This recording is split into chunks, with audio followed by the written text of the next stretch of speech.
Prostate biopsies are not inherently safe.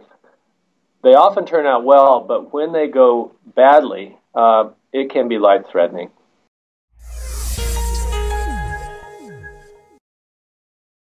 Prostate biopsy is a way to find prostate cancer. It's kind of an intrusive process. It involves laying on your side, and people actually put needles through your rectum, through your behind. And they remove small amounts of material, and that is looked at under a microscope.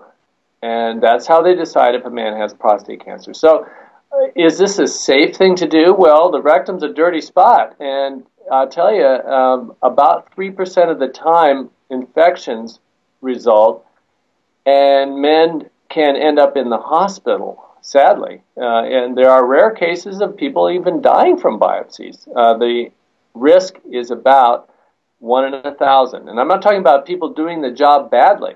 I'm talking about when the doctors do everything properly, give antibiotics, and they do everything according to the rules. Men can still get infections.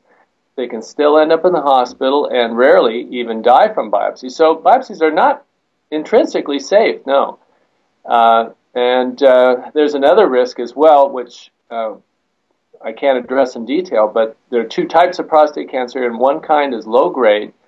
And many argue that it's better to not even know about it because it's not dangerous, but it frightens people into unnecessary treatment. So biopsies usually turn out well, but sometimes they can have very serious side effects.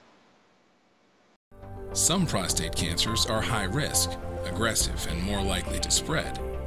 Others are low risk, least likely to have bad outcomes. The biopsy says cancer, but current diagnostic tools provide limited information about how aggressive a man's individual disease is. So most men decide to treat prostate cancer immediately. Once treated, many men experience serious long-term side effects, like incontinence and sexual impotence. Immediate treatment isn't always needed, but right now a man can't be sure if his cancer is the kind that is likely to require treatment or if he's okay to wait for now. What if there was a test that could determine how aggressive prostate cancer is? Genomic Health is developing a new test to do just that. By reviewing the underlying biology of the tumor and using genes from multiple biologic pathways, the test can predict the aggressiveness of prostate cancer when diagnosed, allowing a man to make a more informed treatment decision with confidence, taking care of himself with more information and greater peace of mind.